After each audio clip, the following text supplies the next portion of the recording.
where is my clock? Yes. Time is actually 10 minutes. We still have 5 minutes. You, Diane, you work with a lot of women. I know that you had at one point just one man working in your business. Oh, I used to joke. I used to say that in my company men drive or clean. But it was just, you know, I mean, I love men, I mean, don't get me wrong. I love men and I respect men, but I can only take care of half. And women are not doing well. I mean, women are not doing well right now. Maybe in our part of the world they are, and I'm not even so sure.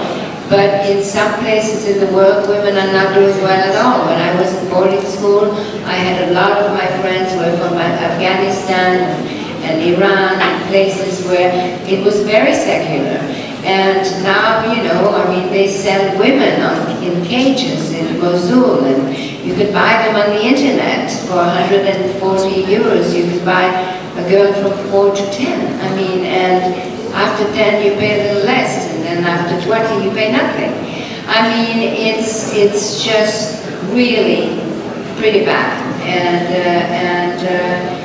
And I think we have to all get together, and we have to believe in it, and we have to believe that we can make a difference, and that we can do things, and then we do, and then these people do. I mean, when we have the DBF Awards and the women that we help come and talk, I feel so small. I feel like I haven't done anything in my life, because these women are so incredible, and it doesn't matter how hard it is, and they go and then they raise money and everything, and then they're here but they raise money and they kidnap their children. I mean, it's not, but they don't give up, and that's what we have to do.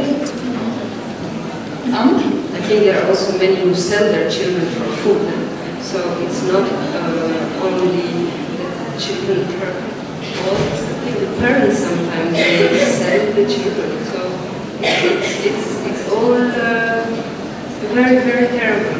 Yeah, it's you know, it's so often, you know, especially working with so many of these different organizations and dancing with women in the Congo who you can smell from the fistula and the continents. It's very disturbing, you know, the linkages where, you know, you talk about the linkages go in so many ways. Here we are here, and the Sepours are going to perform for us, and King Leopold never stepped a foot in the Congo, and look at what he did. You know, the advent of technology, so the trade agreements that exist where people can't have access to the organic cotton they're growing, they have to wait so that the goods are imported back to them at a higher value. And, you know, people are just caught in a lot of systems and things and agreements that existed long before they came to be. But as you say, they're determined. They're fighting against. They're voting. They're marching. They're toppling dictators by doing sit-ins and using Facebooks because they were hungry and they're innovative. And that's what gets me really excited. You know, like the hundreds of thousands of women and children and men that are being raped in the Congo are being raped because of coltan and tin and tungsten that go into our cell phones. We are connected to their pain and their realities. This is not something that's in the past or non-existent right now. It's today. It's this very second, and that's where fashion does play a really big part in it, because you vote with your dollar, as you're saying. As you know, you're making a lot of stuff, and fast fashion is a really big issue right now. And people are trying to address it with recycling and things. And Marc Margiela was doing that decades ago, and that's something that, you know, has been a trend. You know, when you say that, like, are you worried about this story being a trend? No, I'm actually excited about that. This is a story that is a trend now. It's not even a trend anymore, it's becoming a given. If you take two products that side by side, two t-shirts, and one has a give back and one doesn't, the consumer has voted and decided, statistics prove, they will go for the thing that has the give back. So then you have the, you know, big huge organizations going, okay, factories in Mexico, let's do an experiment. If you raise your ethical standards and you pay the women properly and the men that you're working with properly, we will let you put a label in your clothing that says that you have ethical standards, and you'll be able to sell more and do better. And everybody wins. You know, I think that's where we're at, where sustainability and recycling and all of this is just becoming conversation. H&M is investing tons in trying to relieve the problem they've created by creating a fast fashion problem, you know, but people are recognizing it because people are recognizing it, and we're talking to each other, and that's what technology does, and access does, and conversation does, and these moments do, you know. We use a symbol throughout all of our clothing line. It's this symbol here. It's an tinker symbol. It means help me and let me help you. It's go on many and go well. It's their symbol for connection and inter-cooperation.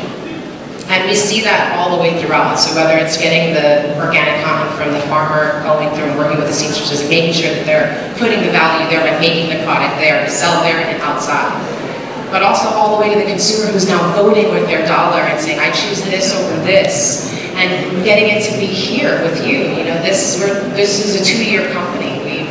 I'm an actress, I'm an activist, you know, and we're friends. And now we're entrepreneurs and we're businesswomen, and we are working with really remarkable people on the ground who are counting on us, and it's remarkable, and there's challenges to anything that you reach for. You know, if we were trying to do a fashion house in New York, you'd hit a lot of walls. I mean, there's a lot of bureaucracy and so many different things that you have to deal with.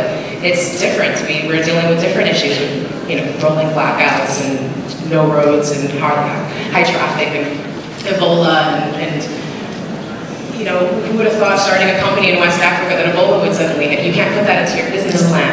But there's so many people who saw that and pulled out. We leaned in because we saw the need even that much more for what we were doing. And that's the exciting part of what fashion and passion and connection and linkages can do. Because sometimes there's a negative linkages, but when you reach out and you say, not just help me, they're not just going like this. And the response, what I really love about this is not help me and I'll help you. It's help me and let me help you.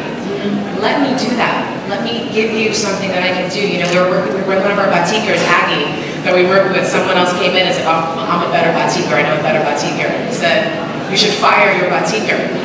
We're like, no.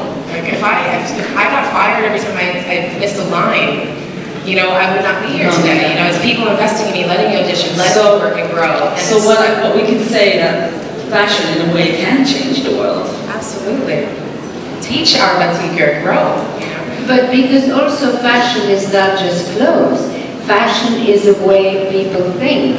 It's l'air du temps. So it's a moment. Even if you didn't make one more piece of clothing, it will still be fashion. So also all of a sudden people think one way or the other. And so I think that everyone can make the difference, and it all starts from consciousness. Okay, thank you. Thank you.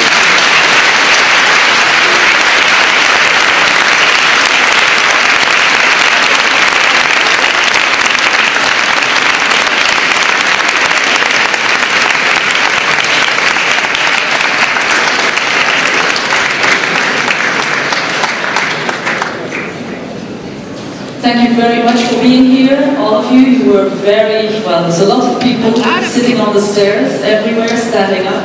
I hope you have a great evening, and I think Sophie was going to say something about what's going on right now. She is not here, I see. I guess we will all see the exhibition now, listen to some speeches, and have fun. Thank you.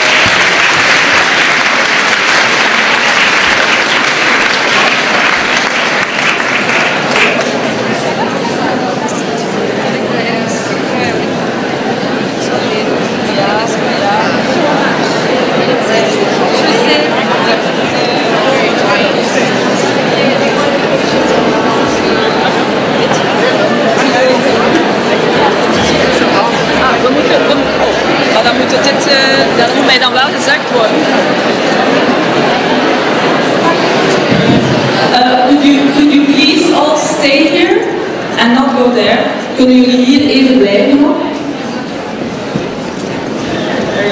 Kijk,